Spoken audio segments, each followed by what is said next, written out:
Hello and welcome everybody to Mil2Vet's Scuttlebutt live stream. And today we are honored to have Mr. Garcia here hanging out with us from US Vets. Megan, go ahead and introduce him. Thank you, Megan. Good morning, everyone.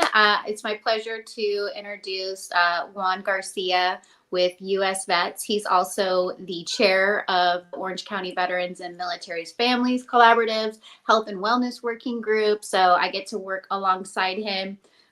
He's at the same co-located site at the Tierney Center for Goodwill in Orange County. And so we're actually neighbors, our offices. So I get to be able to see him all the time and see all the great work that he does for veterans and their families within Orange County and also just the greater Southern California area. So really happy to have him on here, share his story and share like what his program does and what US Vets does. Thank you for that, Megan. That's really sweet of you. Mm-hmm. Yeah. Now let's talk about the negative. No, seriously. The nitty-gritty. Before we go too far, let's go ahead and honor Juan Garcia, and let's go ahead and go through his bio here. Juan Garcia joined the U.S. Army in 1999 at the young age of 19. Garcia medically retired in 2011 as the U.S. Army 16th Military Police Brigade and 82nd Airborne Paratrooper. Garcia served 12 years of honorable service. Garcia's first deployment began September 11, 2001, in response to the attack on the Pentagon, earning his first Operation Noble Eagle Mission Award by the President. Garcia's service awards are too numerous to list, including Combat Action Badge, the Army Commendation Medal for his heroism in direct combat fire, fights with the insurgents on the battlefield during combat missions. During his military career, Garcia was directly responsible for the safety of his commander as his personnel gunner, meanwhile completing over 100 successful Quick Reaction Force QRF Special Response Team SRT war weapons cache combat missions in a number of high-threat, non-permissive environments, including the Baghdad International Airport, Kandahar International Airport, Fallujah. Garcia deployed overseas a total of 8 times from 2002 to 2011, which included assignments in Camp Taj. I'm going to mess that up. Camp. Help me out here. Is it Camp Taji? Taji, yeah. Camp Taji, Joint Operations Base, Al-Assad, Camp Afajan. Oh my goodness. And quite a few other FOBs and many more. Garcia became Armored Security Vehicle, Mine-Resistant Ambush Protection Vehicle, M2, M3 Bradley Tank and Weapon Specialist, working closely with the Departments of Defense and State Department Protective Service units. After the military, Garcia earned multiple degrees to include a master's degree from the University of Southern California and ultimately developed a passion for military social work and has begun his internship with U.S. Vets outside the wire as a lead case manager. Fast forward 3 years, Juan is now the U.S. Vets Veteran Peer Outreach Program Coordinator. VPOP is a veteran peer-led program that was designated to provide resource management and supportive services, meanwhile reducing the negative stigma that overshadows accessing mental health and wellness within our unserved,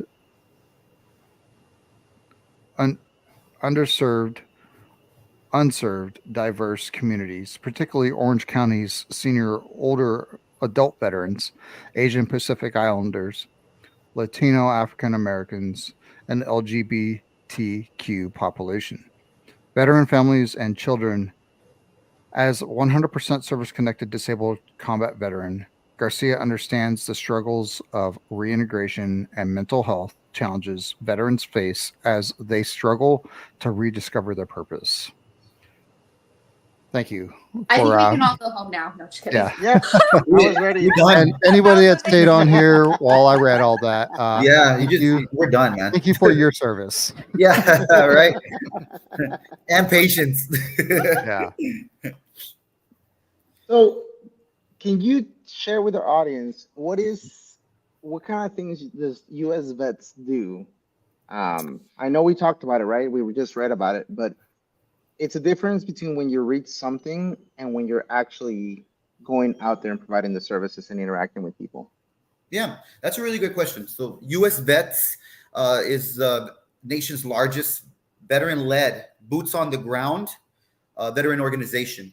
So when I say veteran-led, our CEO is a Marine combat veteran, a Vietnam Marine combat veteran. That basically, when he was deployed, he saw a lot of what I saw, but I think hers was a whole different level. When he came back, the reintegration challenges for him and just basically seeing all the other vets around him as well that just weren't being appreciated, he said, I need to change something. I need to honestly end veteran homelessness. I need to start advocating on behalf of military families. And not only that, honestly being a voice for veterans themselves. So what we do is that about a large percentage of our staff, of our team, basically, we're all vets. We're all vets that went through the reintegration challenges. I myself, I already been divorced one time because of all my deployments that I had initially. You know, I had lost my home. I went through homelessness, and the reintegration challenges that I had to face, there was nobody there to help me out.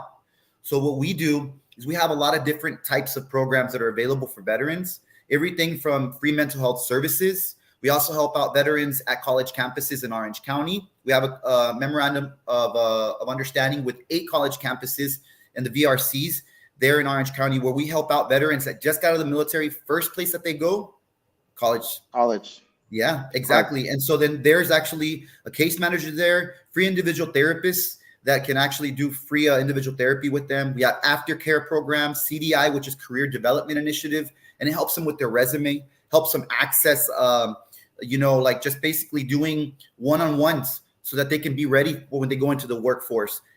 There's just a lot of early intervention and prevention programs that are put in place to help out veterans just have a purposeful and meaningful life when they get back. And they don't just have to do it by themselves. A lot of it is also led by basically veterans that already gone through those obstacles and challenges. And then that way we can be able to help them out and say, hey, check it out. Don't step on that stone, man. That one right there, you're going to go right into the water. Step on this stone over here because this one will lead you into the right path. And so I love that. I mean, today is my official second day of being a civilian back into the world. Wow. So it's and where fascinating, are you, Yogi? right? Where are you right now I'm in San Diego City College, cool. Going to exactly what you just said. I mean, this is the first step the first stone that we go to, right? We get situated and we try to go to school to see what else we can do with our lives. So it's fantastic that you're actually reaching out to that demographic. Now, let me ask you this. Are you guys looking at expanding past Orange County, or is Orange County your main hub because you have all the resources that you can do there and you don't want to overexpand and then not be able to be serviceable to the veteran? I love your question. I love your question because I have the answer. So we got 41 sites nationwide and 21 residential sites. So when I say 41 sites, we have sites in Texas, Houston, Texas. We have sites in Arizona, one in Las Vegas. We have one in Los Angeles and here in Orange County, and a few other just all throughout the nation. And what they are is they're basically all just hubs with programs within those locations. And then the same thing, they also go to college campuses there within their areas or their regions. So we're all over. It's just about basically jumping onto the usvets.org website, typing in where you're at, and then seeing where the nearest office is to you, or you can just email them and be like, hey, can I have some support, or what's the nearest location that can support me within my general area? So yeah, we're everywhere. You'd be really surprised. But the thing is, there's a keyword, and that keyword is collaboration.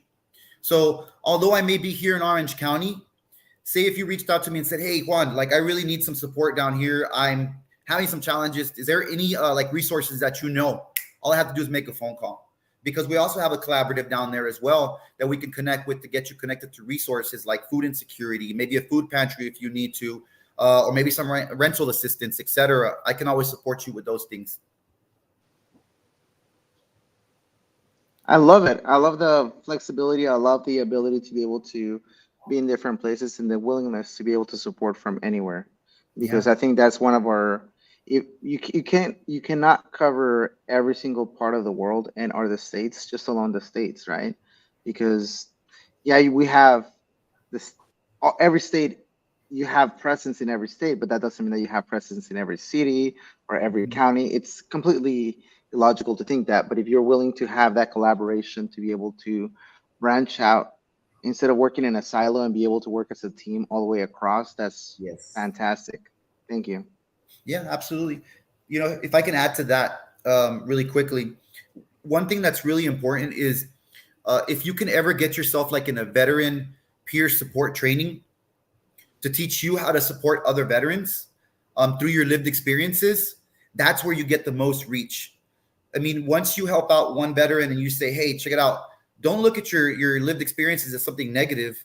Don't look at your Correct. challenges as something negative. Look at that as something like a little superpower to be able to help out somebody else going through those challenges. Don't stay silent. Then they go through that veteran peer training and it teaches them how to be able to sit there and listen to other vets. Then they pass that on to somebody else, and that person then passes it on to somebody else. And that's where you get a nice, big, large reach where people are looking out for each other, or veterans are looking out for each other. And this training that you mentioned, can people attend to it online? Is there a specific way? How can we sign up? How can I that He I'm in just San Diego sets you go up. there and sign That's up? all Yeah. he did, Yogi. He sets you up. I love it. I love it. So you can. It's actually a virtual training via Teams or in person. We conduct it at the college campuses, and then the veterans that are then trained, they get a little certification, and then they go and they can pass it on and train others. But yes, you can join online. We have the contact information. Bryant Powell, my veteran peer specialist, is the one that conducts the mental health trainings. But I'm the one that created it at the end of the day, and I try to tailor it as things change and evolve, throughout time. So if I wanted to set it up for specifically San Diego City College, what would I have to do to get it to be Ooh, able that'd to be a get good all the one. veterans together here in one area, the training, and then you have another branch that you can support, that you can be supported on? Email Juan, Yeah, you can talk and to then me, he'll and I go can down always, there. yeah, I can always share it, even the training. I can pass it on over to somebody, and they can utilize that PowerPoint to then, it's just literally going through it, familiarizing yourself with it, and then expanding the training to other people and tailoring it to what your area is. But I think at the end of the day, anything can be done virtually. Look at how much of Love it. reach we have just through here. Correct. I mean, we got Washington, we got Orange County, we got San Diego, and then whoever's watching. Oh, we're even being assisted all the way from across the world, so we're Yeah. literally worldwide. I love it. Yeah. So, Juan, can you walk me through like what was it that helped you kind of like get into the social side of doing what you're doing, helping people out, getting into social what do you call that? Social work. Social work. Yeah. What Social got you into that?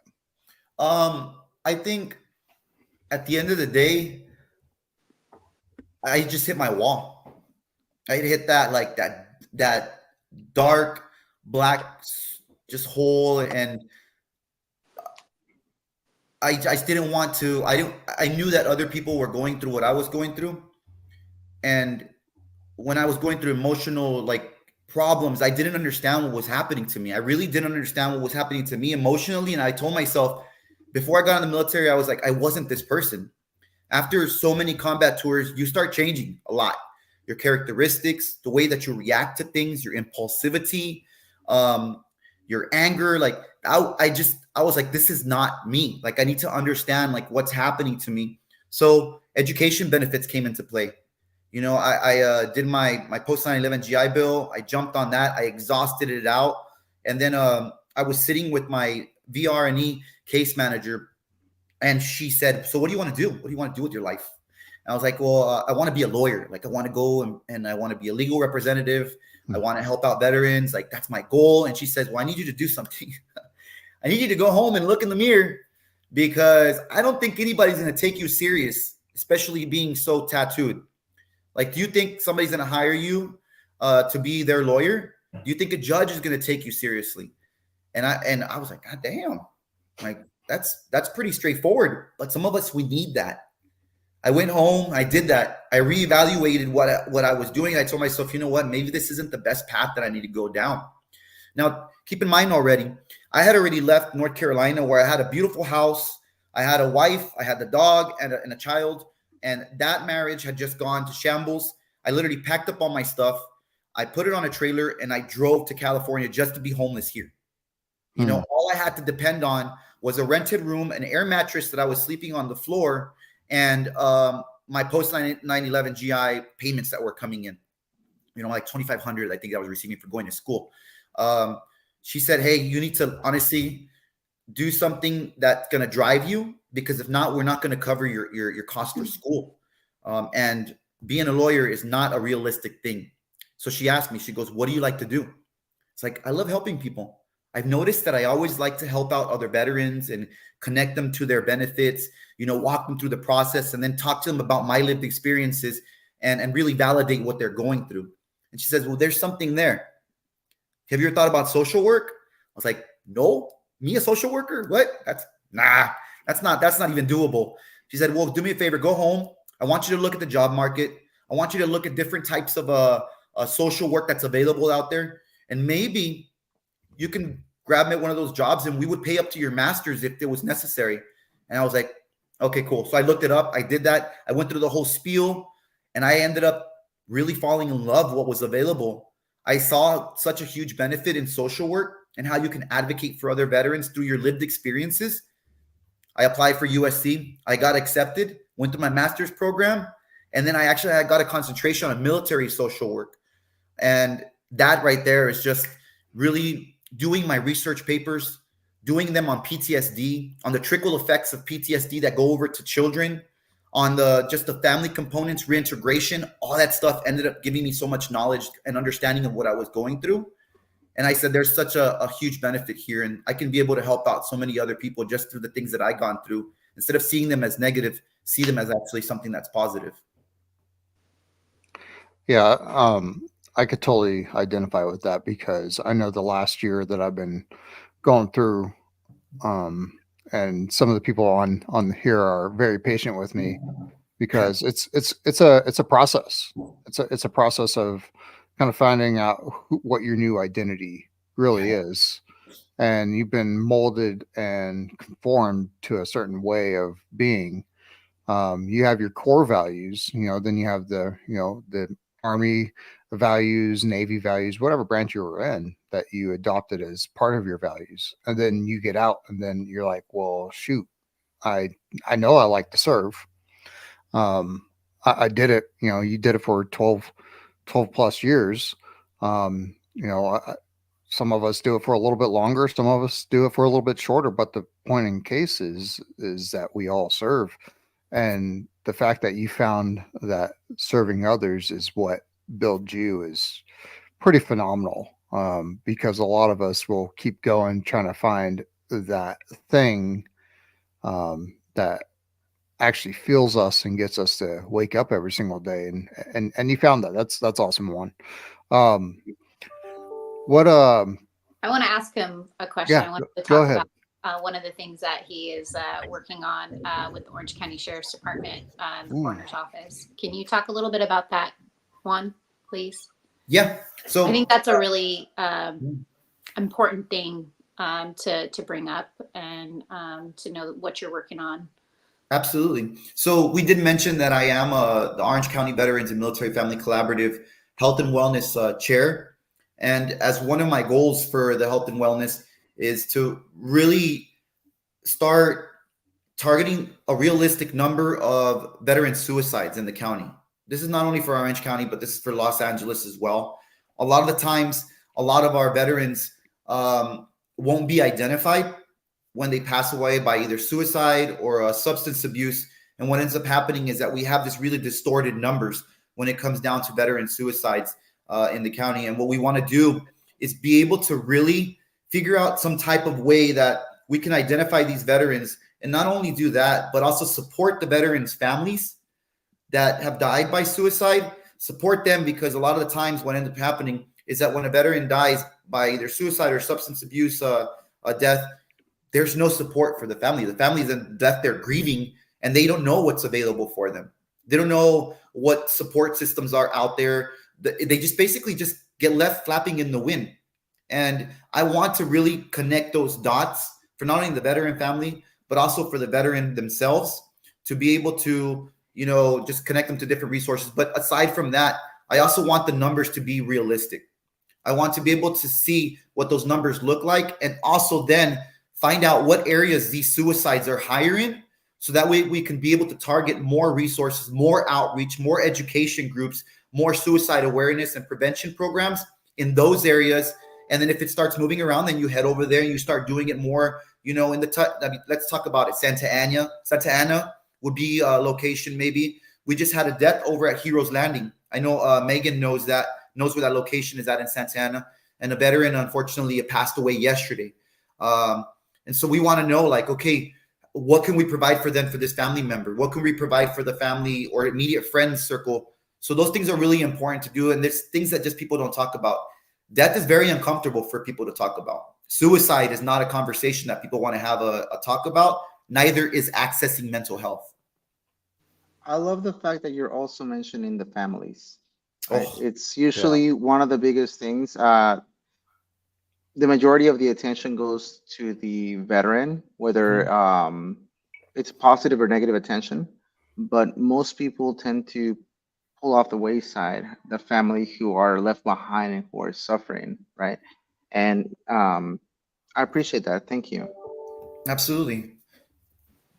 Yeah, and I just think that, Juan's been working really hard to create that dialogue with the sheriff's department, to see how we can collaborate with them and be able to come up with a way to share this information so that we can truly make an impact, where impact is not, it's not that there isn't anything happening in that area, but there's just not enough, there's not a spotlight on it. So how do we know what's going on if there's not a spotlight on it? How do we know what's going on and the effect that's happening if these families don't know that they have access to services?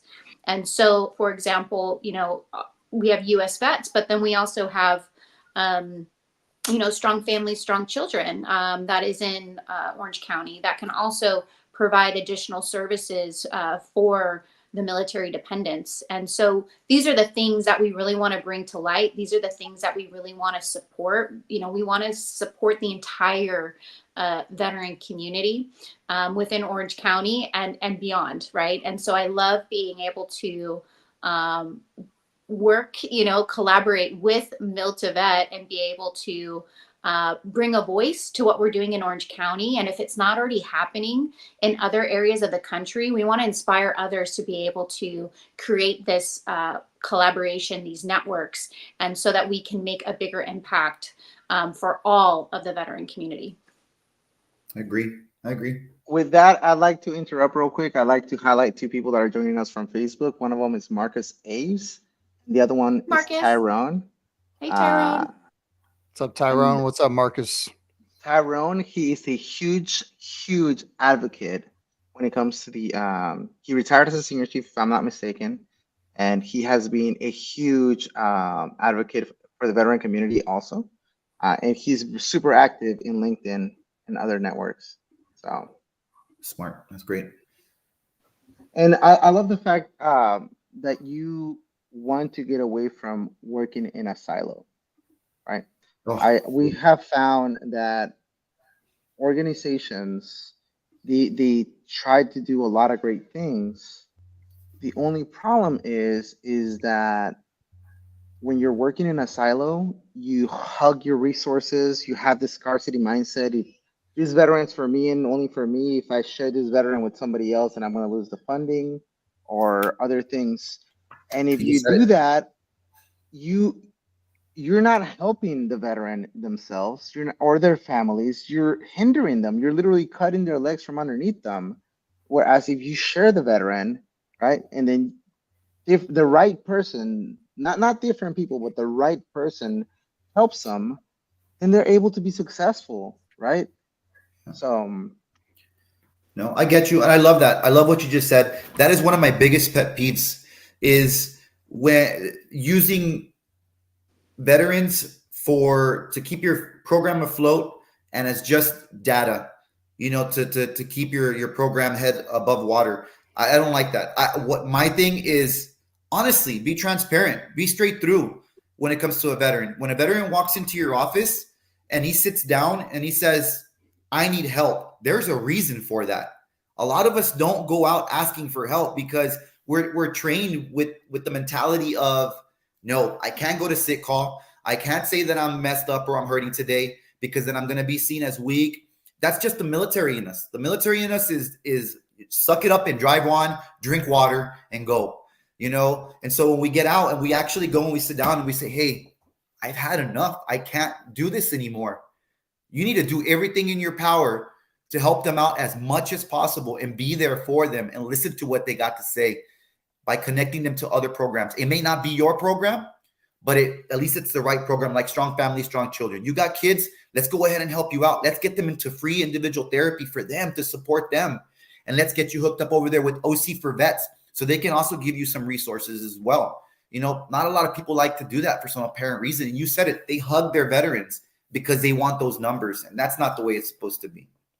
Yeah, it really only hurts our community when we don't do like what we're trained to do is work as a team.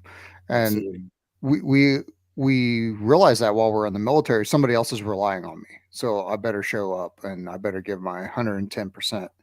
And that's exactly what the military is. It's giving that 110% over and over and over again. And that's the thing. These a lot of us veterans, we like to go, well, somebody else deserves it. Oh, I hear that so much.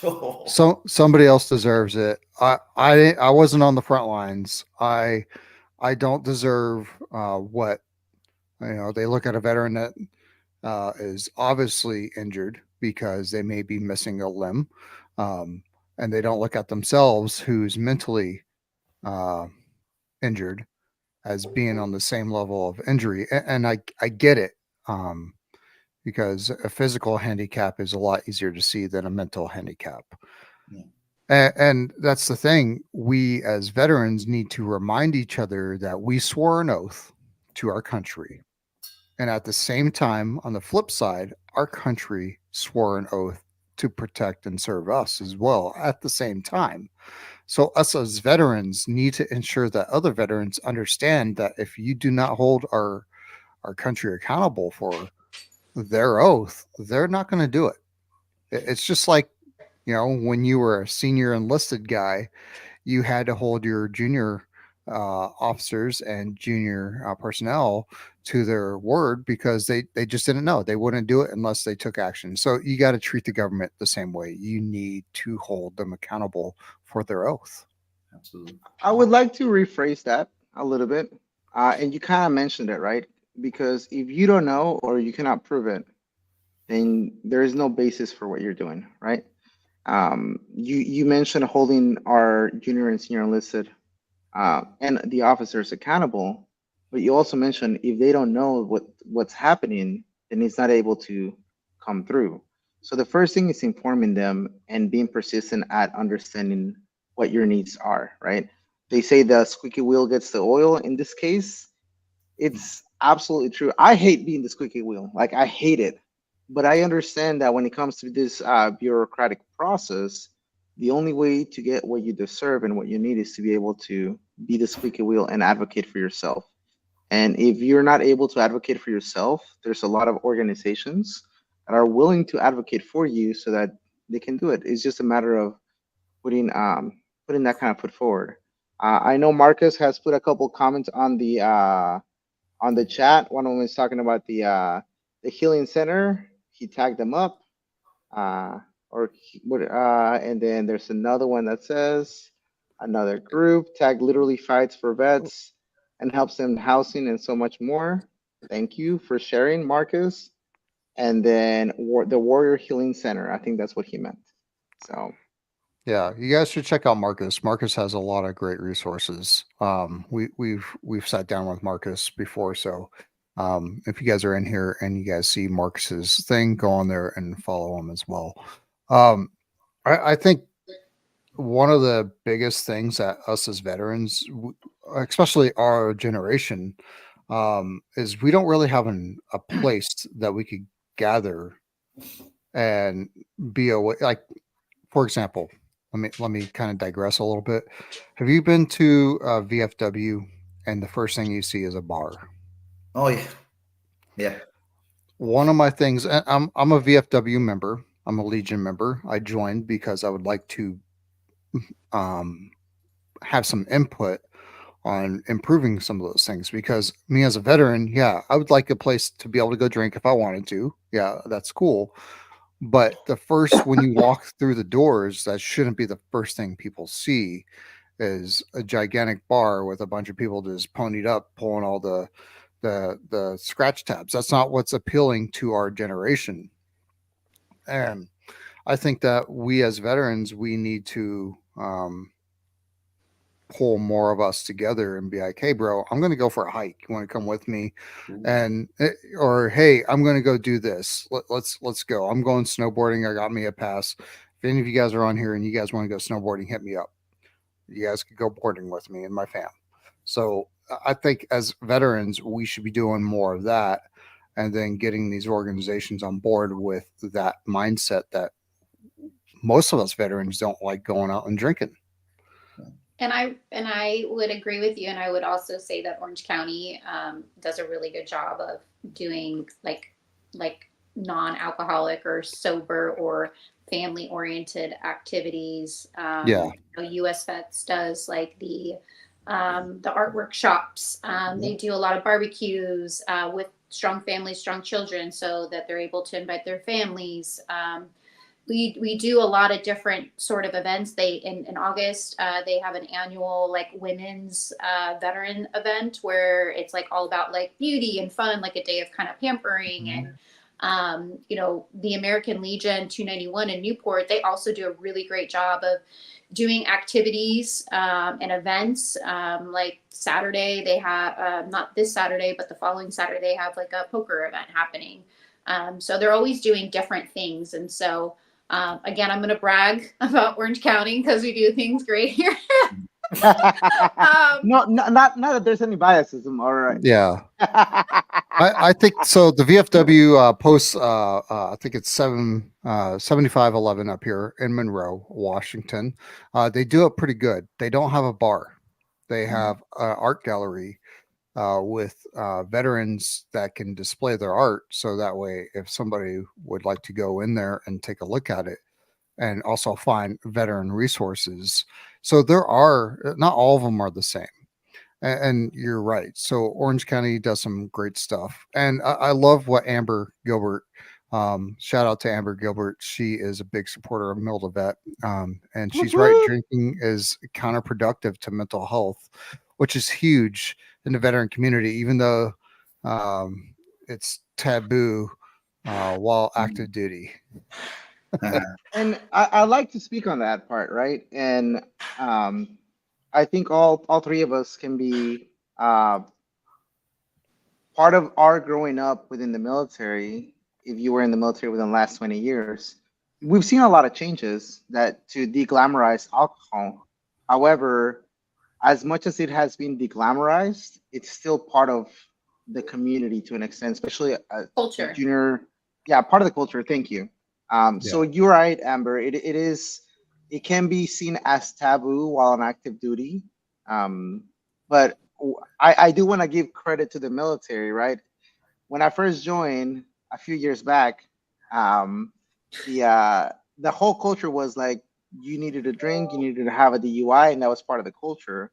Whereas now, as of 10 years ago, that whole thing changed. And if you wanted to promote, you wanted to continue going forward, if you had a DUI and things like that, it was essentially a career killer. So, it's baby steps, but the steps that are taken faster within our community than on the outside world. And believe it or not, being in the military, we do impart a lot of change to the outside community because we are such a test subject of change, and then we go out and then we go change the world. So I love it. I love that. I love that. If I can Now, chime in, I was gonna tell you. Oh yeah, go ahead. Part of my program, the Veteran Peer Outreach Program, is just that. It's veteran peers supporting other veterans, and our main goal is outreach. What I do for the last 2 years is I have been putting together events, community events. The one that we did prior was definitely one that you just spoke about, Megan, which is the Women Warrior Makeover and Mingle. Something that a lot of people don't talk about, and a lot of times you don't end up hearing unless you're a woman veteran, is MST, military sexual trauma. So one of the things that we definitely do see a lot is that a lot of women veterans are overshadowed by the male component. And then if you do have a women veteran that joins either a group or a training, a lot of the male veterans end up overshadowing her by their conversations or the verbiage that they're saying, the way that they're speaking. And then that woman veteran sits there and she's like, well, I got to go along with everybody else, because if not, then I'm not going to fit in, or I can't say that I'm offended. I've actually had women veterans before pull me off to the side and say, hey, I don't like the way that they're talking. Like they're being really grotesque, and it's really, I think I might have to leave this training. So we put together this Women Warrior Makeover and Mingle, and it's 100% about women veterans. They come in, they get free dresses because we get donations from boutiques. They get hair, makeup. They also get we had the side balance. They were doing this like meditation area. We had yoga, we had music. We were giving out purses and gifts to all the women veterans. At one point, I basically just stepped out and said, there needs to be no male presence in here. I'm going to let them connect and get to meet each other and get to know each other and enjoy this time just for them. And it ended up being a really good outcome. We had over 120 women veterans that identified and came that were not identified, that haven't gotten education benefits or any benefits or even enrolled with the VA. And then after that, they were able to sit down and talk to each other and get to know each other. That was just one. We do our Art of Valor art therapy workshop. And at the end of the 4 weeks or 6 weeks, we get the veterans art, and we partner with we're going to be partnering with the American Legion Post 291. We're going to be doing an art show there with a ceremony. And then their art goes on display over at the Richard Nixon Presidential Museum for 30 days for the veterans to go with their family member. Yeah. And look at their art and be like, dude, I own this. Like, I did this. I made this. So car shows, we also do that, Heroes and Horsepower. And we talk about mental health without talking about mental health. Different diverse types of events is what I do out in the community as well to engage veterans.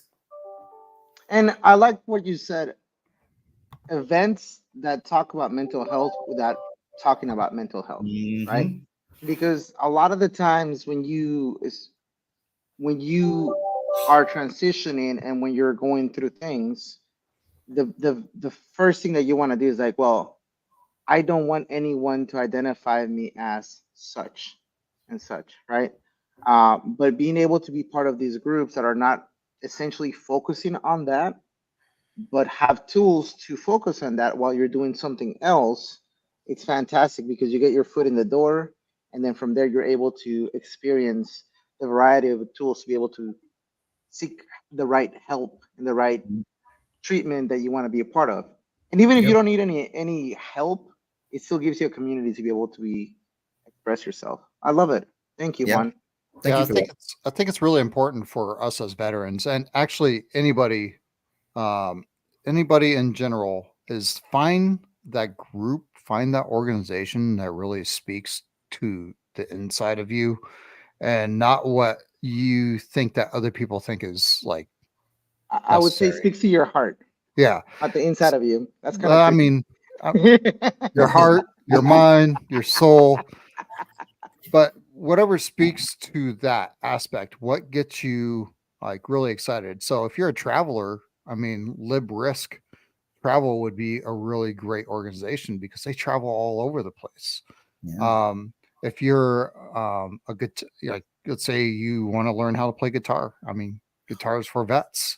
There's so many organizations out there. There's so many opportunities for you to find those organizations that are sitting there and actually doing something in that thing that you want to do. And that's why working in silos doesn't really work so well for us. It looks like Amber just put a comment on here. MST is so hard to get VA disability for due to lack of proof. No one wants to be the person that gets someone else in trouble or get it turned on them as being part of a promiscuous person. So it rarely gets reported, especially an unrestricted report through Sapper.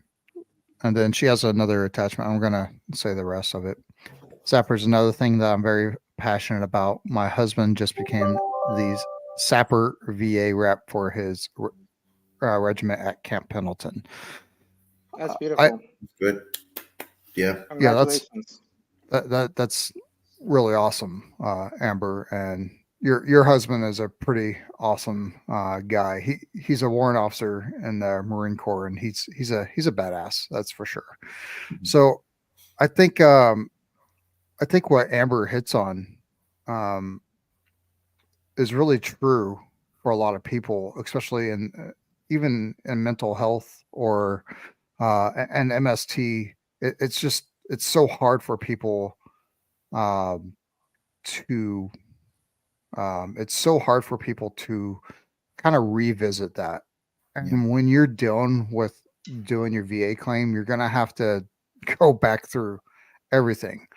And even if you're being seen by a therapist, and that could even be overwhelming for victims of that kind of stuff, to relive it, and you're going to have to go back through it. And I know a lot of people don't want to do that, but that's your way to start your healing. And they're going to provide more resources for you. And I think that the more that we do normalize getting help and seeking the programs that are out there to help MST and people with mental health, is that we got to utilize these systems or they're going to go away.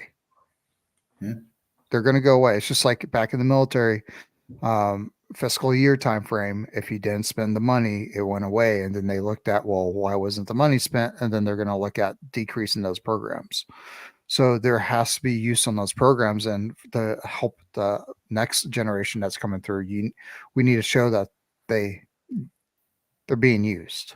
Absolutely. And they may not be perfect. They may not be the best program out there, but if we actually start using them, and eventually they're going to start getting improved. With that, fam, I'm gonna have to drop. I love y'all. Thank you for allowing me to share this space with you, Juan, and get to know you. Absolutely. And get to know more about US Vets and what you're about. Would love to collaborate more and see how we can help bring your resources to our community. And again, thank you so much for sharing anything and Thank you, everything Yogi. about what you guys do and not working as a silo. Absolutely. You know that already. I'm going to stay true to that for sure. Gracias, Yogi. Bye, Yogi. Have a good Bye, day. Megan. Cool. Later, Woo! Yogi. I'm a real boy. And you're out. There it is.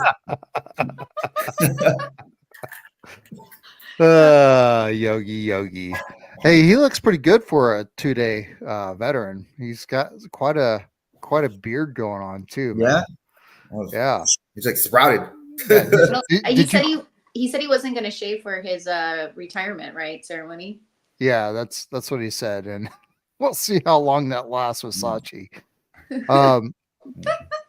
Speaking of beards, we still don't have beards in the active duty world, and I know a lot of them are jealous that they don't have it yet. Did you grow yours when you got out? Who, me? Yeah.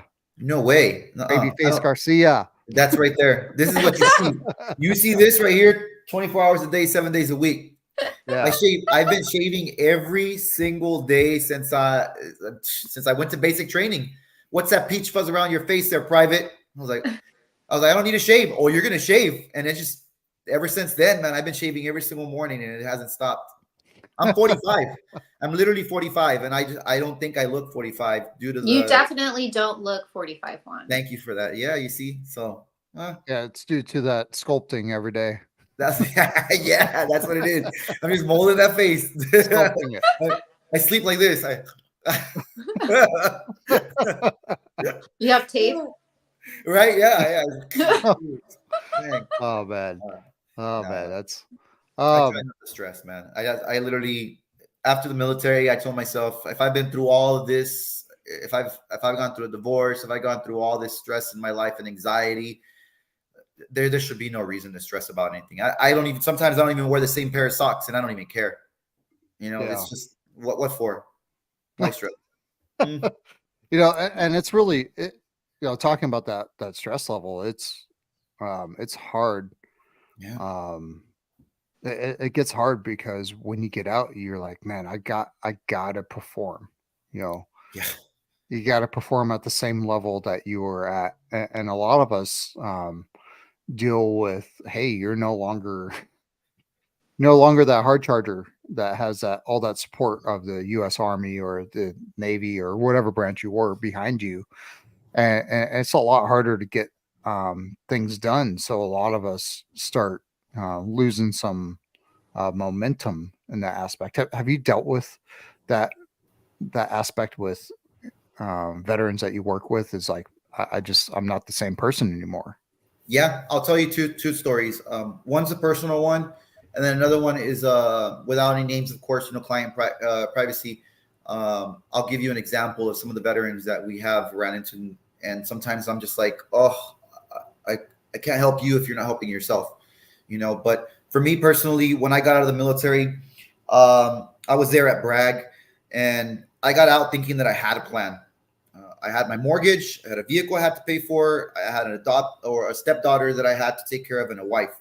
And my wife was not working while I was in the military because we're good. We had financial money coming in, but then when I got out, I thought I had a last paycheck coming, and that was all taken because I was missing some items that I didn't turn in, that I may have lost downrange or something like that, like a ballistic helmet, an IBA. And so my entire paycheck was taken. And so there I am. I can't make mortgage. I can't afford food, and I can't afford the car payment. The car, I took it down to CarMax. They went ahead and cashed it out. I had no vehicle now. I had no job. I'm stuck at home, and everything falls on me. I remember I went to one of my military friends on base, and I said, hey, can I please get like about 2 boxes of MREs? And he's like, 2, what? What do you need that for? I was like, man, I need to feed my kid, and I need to feed my wife.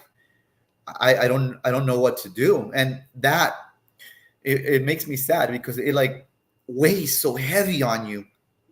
It's like to be a person that has everything together, to have a purpose, to wake up with a purpose, and then to just next day you're like, what's gonna happen?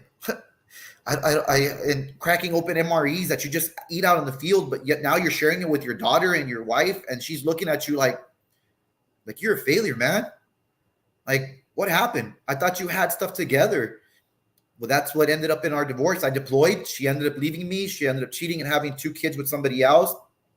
While I was in combat, I came back home basically to an empty house. I had no furniture. I had no car. And my mortgage was already 6 months behind. Plus, my reenlistment bonus was completely gone. She had taken everything. And I just was really confused. And that's what sparked like, hey, I need to start all over again. And that's when the drinking began. That's when I ended up waking one morning in where I blacked out in my kitchen. And I woke up blacked out, and I told myself, I was like, I can't do this. I've been through worse. I can't let this happen. And that's where I made the change. I do have veterans now. Let's go towards fast forward. I do have veterans that come into my office, and they'll sit there, and they have literally dragged their family so deep into a dark hole with them because of their belief system of saying, I need to do this. I need to get back into the military. Like, no matter what, I have to. I was like, no, brother, you're out now. You need to concentrate on moving forward. Like, you need to look for employment. You need to look for housing. Where are you sleeping tonight? Oh, we actually go out into the woods, and my kids, we all sleep in sleeping bags, and I make a campfire for them. And I'm like, what? Your daughter is 12. Your other daughter is 6 years old. Are they enrolled in school? No, they're not. I have to get this right, man. I need to get back into the military. That's my stability. I was like, no, brother, you need to concentrate on what's happening right now. Let's get you into housing. Let's get you into a hotel for tonight so y'all can take a shower. Let's go ahead and work through this process together. No. You know what? You're not helping me out. You're not telling me what I need to hear And if you're not telling me what I need to hear, I'm better off alone. I'm going to handle this by myself. Let's get you into Strong Family, Strong Children. Let's get you enrolled. No. You need to tell me what I need to hear, or if not, I'm going to go back out to where I need to go. Nobody's ever helping me out. Forget it, man. I don't need this anymore. Trying to enroll me into individual therapy. What's wrong with you? I don't need to talk to nobody. I know what's going on. That's what I got to deal with sometimes. And I'm like, dang. But I can tell you in good news, that exact veteran that I'm talking about, we got them into housing after 2 years of working with them. The only reason that they actually were able to want to work with us is because the wife told me, she said, you know what, for these last 2 years, y'all been here for us. Nobody else has been here for us. Every time we come in here, you guys give us a bag of groceries. You guys give us somewhere to sit down and enjoy and get AC and for the kids to be able to watch cartoons. You've done that for us. And that's why we trust y'all. So yes, let's process that housing and let's get us into housing. And let's start working on disability compensation and all the other things that we deserve. We want a normal life again. But thank you for convincing him, because that's where the change needed to happen. Whew, that was a hard one, man. It was hard, Yeah, we often do get in our own ways. And what you were saying, you were telling them what they needed to hear. They just didn't want to hear it. And and at some part of times, people's hearts are just so hardened that they're just not going to take anything that's given to him. You could have handed him the golden ticket, and it wasn't what he wanted to hear, because he was missing that camaraderie, and but it was right there in front of him the entire time. Yeah, sometimes you got to give him that stern talking, man. I've noticed that some people just need like a directive. You need to tell them, hey, I need you to go to your appointment tomorrow, and you need to be there. And before you get there, you need to call me. And if they don't call you, 15 minutes, I'm calling them. Hey, are you doing your appointment? Oh, yeah. Okay, I'll jump in. Because somewhere along the line, we're all vets, or we're vets here. And there's plenty of times where I had an appointment and I'm like, no, I'm not going to do it today. Megan's like, I'm not a vet. I just want to make sure everybody knows. Yeah. Got to unmute yourself. Chris calls me a veteran ambassador. So that's my badge. Culture. You know the culture. You see it. You're around it. You're familiarized with it, and that's one of the most grew up in things. it. You're part of the veteran family. You were a Marine's daughter. My brother's in the Navy. Yeah. Right now, he's currently overseas. Yeah. So and Amber Gilbert, she hits it right here. Mm-hmm. The military can be a safety net in a sense. Once that's gone, many vets feel completely lost and alone. This is why she is so passionate in working in mental health and supporting veterans specifically. She is in school right now working on her. And she also comments, civilians don't understand the depth, and vets know that. And I kind of want to go into a little bit, because we like to talk about some current events, and everybody knows that Congress is in session right now, especially if you're a veteran and paying attention to any of the budget shortfalls. But I don't want to talk about the budget shortfall. I want to talk about the 988. Ooh, thank you. 988 situation. And I listened to some clips, and I urge everybody, please go to Congress's website and just educate yourself on what they have on here. You can go to veterans.house.gov, and it will literally show you what's going on in our veteran community. And I'll throw it up on here on the scroller here in a second, and you guys can go ahead and take a look at that. But it's something that we as veterans should be aware of. But the 988, Garcia, did you hear any of that stuff that they put out? No, I'm not up to par with what you're talking about. I just know that 988 is there's a lot of people that are undereducated on 988 and the access that's available for them. So 988 is the national hotline, and it's available to anybody in the American public. It's great that it's got its. We got to start, and everybody's got to realize that this is kind of like, it's not perfect. It's not, but it is a resource that can be used by veterans that are experiencing, by veterans or anybody that's experiencing a crisis. Now, there's a lot of stuff that's coming out about how they hire and find people that are in these organizations. And if you've listened to any of the VA stuff, you know that the VA has interns that helps out with processing and stuff like that. So I think that it's really important to understand that those people on the other line, and this is where us as vets can step up. If you find that you like helping other people, I'm calling people out to see if they would want to go be a 988 operator, because all it takes is just a little bit of experience in social work to even be able to apply for them. As you may have heard in the congressional hearing, to those people that are out there listening, go on there, take a look at what they got on there, because they're showing that a lot of the veterans that do call that, they're 10 times more likely to commit to go unalive themselves. And that's a really important statistic, because if you want to actually help our community and you're trying to figure out that next thing, this could be something that can help Make you a out. You can make a difference, but be warned.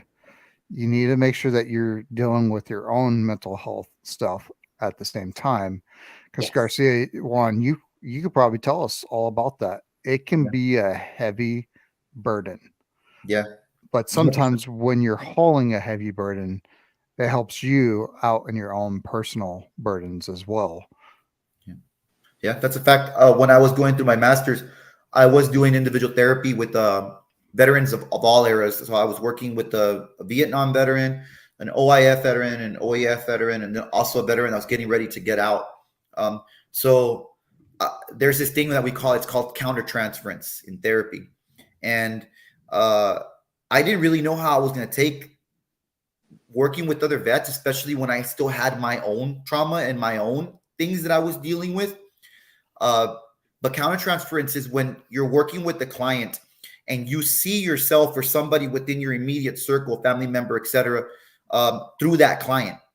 And what you do immediately is you want to repair, you want to fix this person. And what ends up happening is you end up thinking about them when you're not in session with them. I would literally be thinking about one of my clients on a Saturday. I'd be like, gosh, he went on this fishing trip. I wonder if he's doing okay. Is he doing okay with the other veterans? He would just start just reminiscing in my head over and over again. And how would I deal with this? Because I remember when I went for the fishing trip, it just was a lot. So you have to be really careful when you start acknowledging that countertransference. That's when you go and talk to your supervisor and you say, hey, what do I do through these phases? What do I go through these challenges? Because I need to work through this myself. But 1000%, when I started my master's in social work, it was a requirement for us to enroll into individual therapy ourselves before we went out and start doing therapy with other clients, because that way we can have somebody to talk to and have somebody to get some feedback before we go and we start working with another client, because that's the only way you're going to navigate that. As an individual therapist, 100% enroll in therapy, because you will have a lot of trauma come from those other vets that will then spark and rekindle your traumas. And sometimes it's not a good thing. So you got to be real careful, and then you'll bring yourself out and you're over here trying to save everybody's life. It's very cautious, very murky water to tread for sure.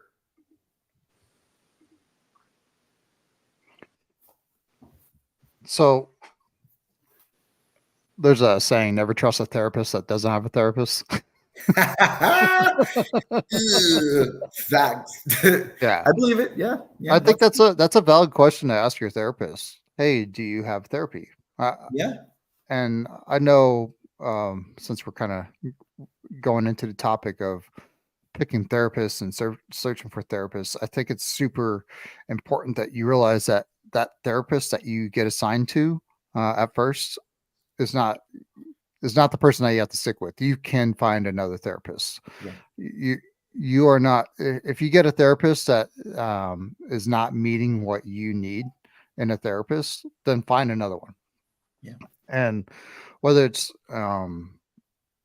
whether it's using, TRICARE or using the VA or using a program like US Vets or whatnot, wherever you find your therapist, just know, and I'm repeating this again because it's super important to realize you are not stuck with that therapist. Yes, I'm a broken record on this because I get a lot of people that go, well, I talked to a therapist and they said some crazy things and I'm never going back. Well, you're only quitting on yourself. You're not quitting on anybody else other than yourself. Yeah. Well, I would also say, just in general, like if an individual, veteran or not, going like seeking therapy is really important. Like I'm in therapy, and it helps me in all my aspects of my life, right? And so, being open and honest, having that space where you feel like you can share something that's on your heart and your mind, and be able to get tools to help, right? Yeah. You can talk to your friends about it, you can talk to your family about it.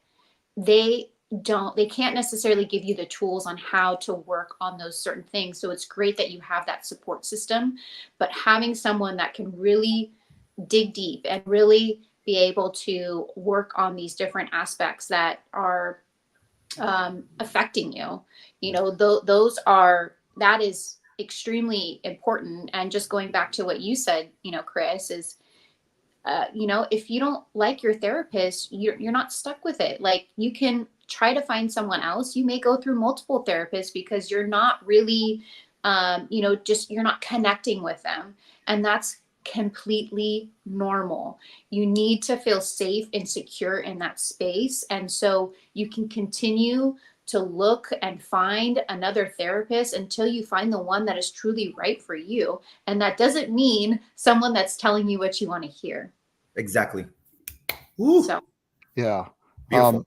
Amber right here says, right there with you, Mr. Garcia. In my master's now, about to start. She's in practicum. Practicum. Okay. I was like, what? I'm trying to figure out what practicum is. This spring, currently going through to therapy to work through things before I start working directly with clients. Super, super awesome. Amber, you're an amazing person. And she says, if the VA tells you they have limited availability, you can ask to go out in town for better options and a better fit for a therapist. And that community health aspect Yeah, community care. Yep. is amazing. Yeah. Yeah, community care it's amazing. And if you actually are able to do that, and here's the thing with the VA, you can, I'm not going to say demand, but you can ask for a therapist out in town. Absolutely. You can ask for the world, essentially. Mm-hmm. If they give it to you or not is a different answer. But for mental health, they're most likely going to give you what you ask for because the evidence and everything that's being talked about right now is showing that, hey, we as a country are not doing enough and providing enough opportunities for veterans to go get mental health. So today's world, we are seeing a massive increase in people actually getting that help. And what's really awesome, because in your bio, it talks about the underserved population in the veteran community. Pacific Islander is one of the highest underserved. And that's super important that we get these stories out to them. One, what's the strategy that you've used to break into those communities? I love that. Number one, you want to work with programs that are specifically Pacific Islander, Asian Pacific Islander focused. Going back to one of the other things I read, or one of the comments that Amber made, was that divide, that civilian veteran divide, that civilian military divide. There is a divide there. And so there's a thing that we do, and it's called the Veteran Cultural Competence Training. And what we did basically is we put together these trainings. I believe it's like about 4 modules, and it goes through communication styles, military communication styles. And it really teaches not only therapists, but also family members and community veteran advocates how to work with veterans, to understand them and be at their level. When you go through your social work degree, you're just basically taught like surface level how to work with everybody. Veterans are a specific population. They communicate way different. So when I say communication styles and educating not only clinicians but family members and also advocates, like Marines, they have a very aggressive communication style. They're very loud. They're very like very in your face. While Navy, Air Force, a little bit more soft spoken, taking the time to express themselves. Army, they're right in the middle. Very direct, very straightforward, but they don't use that high pitched voice where they're barking stuff at people.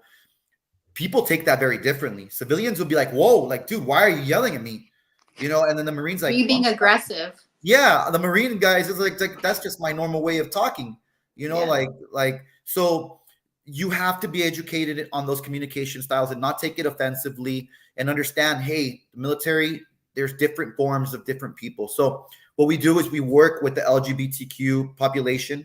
They educate us on verbiage and lingo. We educate them on how they can be able to support a veteran when they come in and they say, hey, look, the veteran population doesn't want nothing to do with me no more. And the LGBTQ population, I don't know like how to navigate this. So then we kind of meet in the middle. Same thing with the APAIT. I had an Asian client that came in and he just broke down.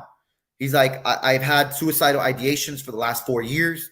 I don't know who to talk to. My family is back in Japan, and I'm here as a student, and I'm enrolled in school. I've done everything that I possibly can, but I'm at wit's end. I can't keep my grades. I want to drop out. I'm just lost. I'm lost. And I said, well, just enroll in individual therapy. He goes, man, if my family found out that I was in individual therapy, they disown me. They would disown me. And I was like, I don't get it. Please explain. He goes, us in our culture, we don't talk to anybody about our problems. Only our family. And that's it. It doesn't go out anywhere past that. So if my family knew that I was talking to an individual therapist, they would cut me off completely. They'd have me fly back to Japan. And then I would basically just be that child that was no good. Or if not, they just leave me here and I'd be stuck on my own. And so that was a hard hurdle to jump through. But that's why we work with these programs to let them know, hey, there's available resources, but you have better communication with them. But can you go ahead and, give us a little bit of education on how we can support them when they come into the office without overstepping boundaries, being culturally competent, and working through and navigating with them. It's educating yourself, not just being closed off like silos, but working with other organizations and supporting them. And I also just want to touch on one thing is that cultural competency as well is something that they offer to businesses as well, because businesses are hiring veterans and obviously, and so we want to make sure that they also, especially HR, have the ability to understand if they did not grow up in a military family, or even just managers, right? So that they can help build that camaraderie, right? And that family, especially if you have a large veteran culture. So a lot of these businesses also have the veteran groups, right? Or the ESGs within there to really help support that culture and those individuals. I was reading the comment by Amber. Yeah. So we got Amber. I pointed out to my university that the veteran community should be included in a multicultural class because there was no mention of veteran culture. I love that there is training out there for civilians to do better, to better understand, because it is important to be able to communicate in a way that they will hear you and know that you understand. Absolutely. That's amazing. Mm-hmm. Hopefully you got some traction with that with your university, because that's a great call out. And what's so crazy is that the veteran community doesn't have a skin color, doesn't have an eye color, hair color, nothing. We are a melting pot. I love that. And that's why I love veterans, because I could literally go up to any veteran and have a great conversation and know that there's a basic understanding that, you served, I served, we both have values that align in some way, and that when I talk to you, I know that you're not going to just be like, well, this veteran's just talking to me. Is he going to stop telling me war stories or sea stories or whatnot? Whatever it is. I just think that it, it's hard to explain. It's hard to explain the feeling of that family. It's like family. We're like blood. It's that shared trauma, the shared victories, the shared um, getting through that hardest time of your life, but also the most fondest memories that you have. And I agree.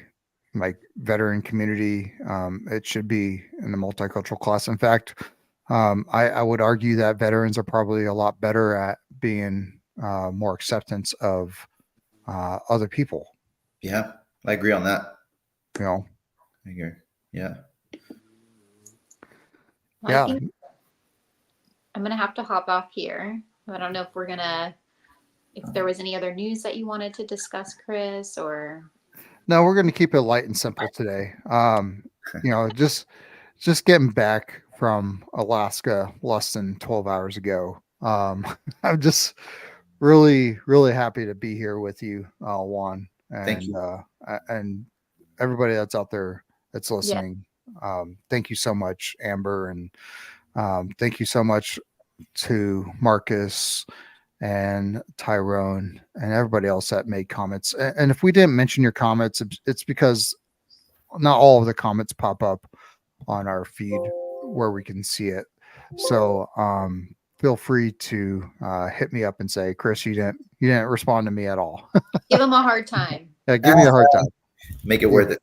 And I also want to do a shout out to Carol. So thank you, Carol, for doing the background this time, the first time around. So she's been an amazing support to me at Human Works Foundation and how we serve individuals. And she's doing a lot with the collaborative. And now she's able to help support Mil2Vet and getting out the word about what we're doing here. So yeah, huge shout out to Human Works because this Scuttlebutt series would not be here if it wasn't because of Scuttlebutt or Human Works. Sorry, my brain.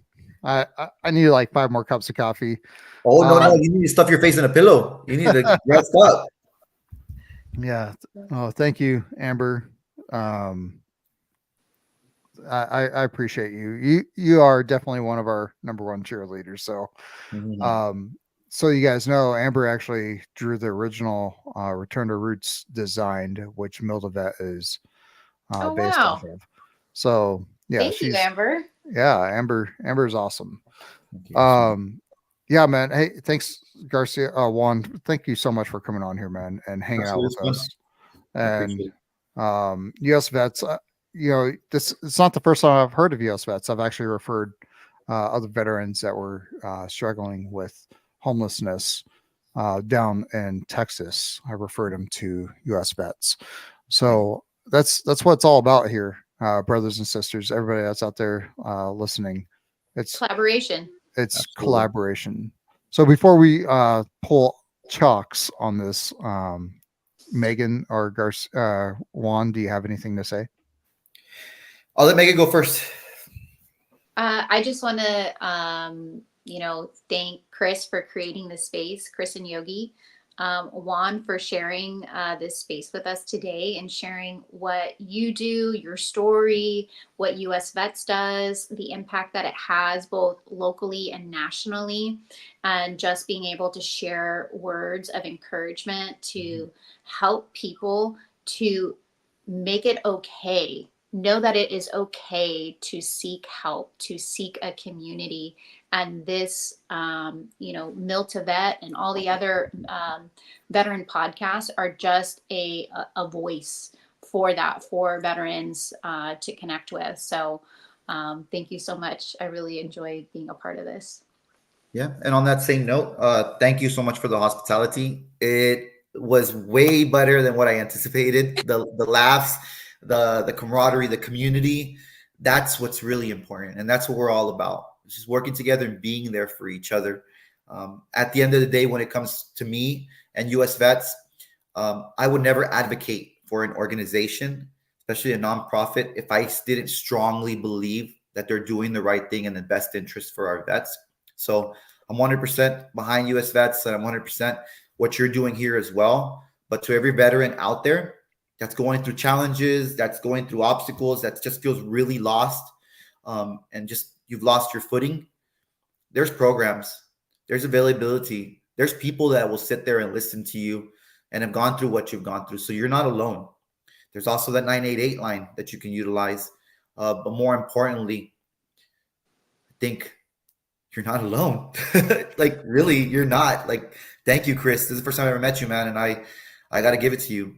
Thank you for doing this, and thank you, Megan, as well, for todo. And Yogi, the guy, I'm not going to forget that guy. Amber, thank you so much. And everybody else too. Yeah.